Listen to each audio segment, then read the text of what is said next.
good morning and welcome to the Digital Weather Desk powered by Century Next Bank. I'm Jared Floyd. It is Thursday, November 13th. Hopefully you're having a wonderful start to the morning.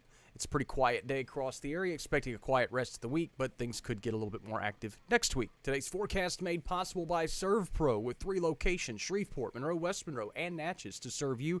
If you have some kind of leak, water damage, mold, stuff like that, get it taken care of today. And call or click servpro.com for more. Check of the satellite. Again, there are some clouds across portions of the mid-Mississippi Valley. We did encounter some clouds last night. They were relatively short-lived. And, of course, if you were following the Northern Lights forecast, if you can call it that, pseudo-forecast, then you will note that most of us were not successful in seeing the Northern Lights. It took a little bit of patience, it took a little bit of luck, and it took a little bit of timing. And all of those combined, some areas along and north of I-20 were still able to capture it via camera. It was not visible to the naked eye. Some folks were able to post some pictures, and for those that did, I am greatly appreciative.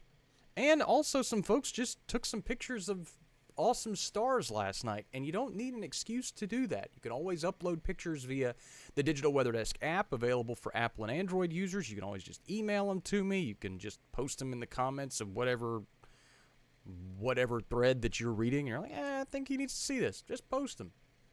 We'll see them. Radar products made possible by Brown's Roofing. Schedule your free roof inspection at brownsroofingla.com. Again, fair weather season is the time to get that kind of stuff done, so schedule that today. Had them out a couple of weeks ago. They're also underway with their cold weather clothing drive, which has started about 2 weeks ago, about halfway through it now. And again, you can go to the Browns Roofing Facebook page for more information on drop-off sites. There's a bunch of them, and also scheduled pickups if you have a big enough donation that they need to come pick it up. They'll do that too. Again, nothing doing on the radar. Temperatures across the area did sneak back into the 40s in some spots this morning. While the rest of us, I was expecting to see low to mid-50s, we actually kind of outperformed there because of the clear skies. I was expecting some cloud cover to roll back in, kind of trap us at 55, 56 degrees to start the day, and that was not the case. A lot of us still returning to the low 50s or even the upper 40s this morning. So, again, the morning low forecast, if you want to get really technical about it, was off by a good 4 or 5 degrees in some locations, generally off by about 2 or 3 degrees everywhere else. That big of a difference in this time of the year usually goes unnoticed, but for transparency's sake, yes, we were cooler this morning. Futurecast made possible by Bayou Power Sports, I-20 Frontage Road in Monroe. Youth side-by-sides and ATVs in limited stock this year, so go see Mike and the guys today, and as always, tell them that Jared sent you. They may ask you to leave. Debbie, good morning to you. Again, I don't think a lot of folks saw the Northern Lights last night. Kind of a bummer. Overnight lows tonight generally fall back into the mid-50s. Some spots, again, were in the low 50s or even the upper 40s this morning. But I think more mid to upper 50s as the clouds become a little bit more persistent tomorrow morning, and some areas could encounter some fog. We've ran into that this morning. More on that in just a minute. Again, most of us should be back into the upper 70s for highs, morning lows back into the mid-50s on Saturday, and then we'll see the warming trend from there, probably to near 80 on Saturday afternoon. Visibility is limited in some spots. We have this little weak stalled frontal boundary that's washing out over the area, and that kind of provided the focus for some patchy fog during the morning hours. Visibility down to 2 miles in Camden. There are some folks maybe near or around the Black River or the Red River Valley that maybe are picking up some patchy fog, and maybe even the Mississippi Valley this morning as well. Winds are not much of a factor. They're out of the south. Haven't seen them yet. I haven't seen them either, Debbie. I'm too knee-deep in the city light pollution to really get a good picture.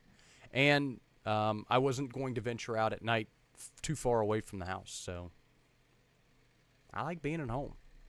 Winds back out of the south, like I said, but they're fairly light. Futurecast shows those winds should stay fairly light through the nighttime hours tonight, but they could be a little breezy at times through the day on Friday. So high school football games plan accordingly, especially if you're a kicker. Not expected to be a big problem, but they will be a little breezy at times. Those winds should die down a smidge in the night and then probably pick back up again on Saturday. But the upper level winds are the big topic of conversation. Big ridge of high pressure in the upper levels. We're not talking the mid levels. We're talking upper levels of the atmosphere at this point. And that upper ridge of high pressure hangs on through the weekend, probably pushes temperatures to near 80 or even the low 80s. Some areas could maybe even see the mid-80s. I think most of that will be farther westward. Nonetheless, the upper-level disturbances become a little bit more frequent. You see that one that moves through on Tuesday. We still can't make a lot of sense out of that. It looks like it'll bring rain, but it looks like most of that rain will be scattered. By Thursday, late week next week, you start seeing some deeper pattern changes as you start seeing some deeper height falls across the region. That's what we measure in the upper levels of the atmosphere, because you can't measure pressure drops because we're looking at constant pressure on a map. So you look at where those pressures fall in terms of heights. If the pressures fall, or if the heights fall, then the pressure is that low pressure is lowered to the Earth's surface, and so you can constitute low pressure aloft. If the heights rise, that means that 300 millibar level, that pressure level in the atmosphere is higher in the atmosphere, and so you can constitute that there's high pressure there. Little weather ingenuity there. Little weather 101. Again, that first storm system sweeps through the area maybe late next week. There's probably another one behind it. And I don't want to get into the semantics and the specifics of it because it's so far away, but we're now 2 weeks away from Thanksgiving, and the week of Thanksgiving could be sloppy. What do you mean by sloppy, Jared? Probably rainy, maybe stormy, and maybe turning chillier. But if you're thinking that I'm trying to throw out snow or something, I'm not. I'm talking maybe heavy rain threats. There may be a severe weather threat or two on Thanksgiving week. Again, those are specifics, not trends. We're looking at trends. I don't really want to jump into too many specifics about it. Cooper on YouTube, thanks so much for joining us this morning, buddy. That's my nephew, if you don't know. Daytime highs today, upper end of the 70s. Clouds mixed with the occasional, well, actually, I think more sunshine than clouds at this point.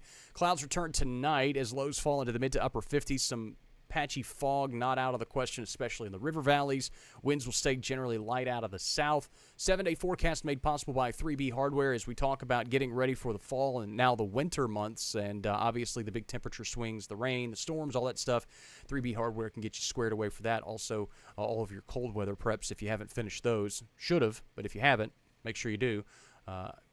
No need for cold weather preps at this point, with daytime highs near 80 degrees for the weekend, morning lows back in the upper 50s to near 60, and the rain chances return early parts of next week. I've stepped them up toward Wednesday. I would expect late week to have even better rain chances and maybe a severe weather threat at that point.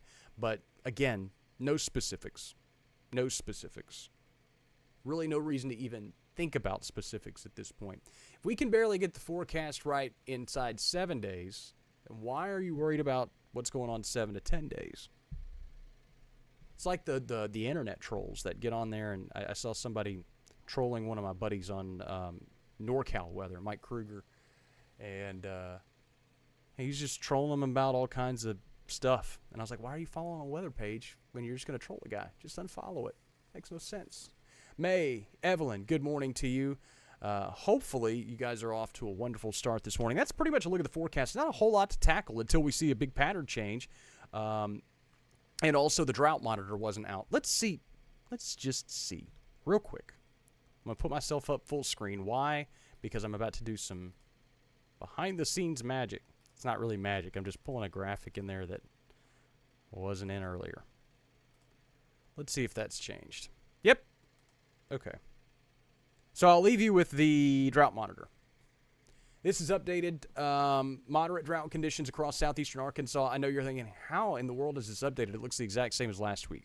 It's similar. The abnormally dry conditions have expanded out across north central Louisiana a tad, and you can see severe drought conditions have crept back in across southwestern Wynn Parish, but also stretching through portions of Natchitoches Parish and the Red River Valley across western Louisiana. So that is updated. A little bit of breaking news, although it's not really that breaking. It's not that big of a surprise, and it's not that urgent. But again, dry conditions persist. Avoid burning until we can get some rainfall, which may be a while. Again, thanks so much for joining us this morning. I need some breakfast. Going to run the kiddo to school, actually walk her to school, because I don't run anywhere unless a bear's chasing me. And I will check in with you guys around midday or too long. Getting reads out at 9:30. Fish and Game later tonight. And again, 2 more live streams keep you updated with the forecast as we go through the rest of the day. Latest forecast is always available at digitalweatherdesk.com and on the Digital Weather Desk app, available for Apple and Android users. I've been practicing that. Have a great rest of your Thursday. Yes, Thursday. And thanks for stopping by the Digital Weather Desk, powered by Century Next Bank. We're glad you're here. Have a great day.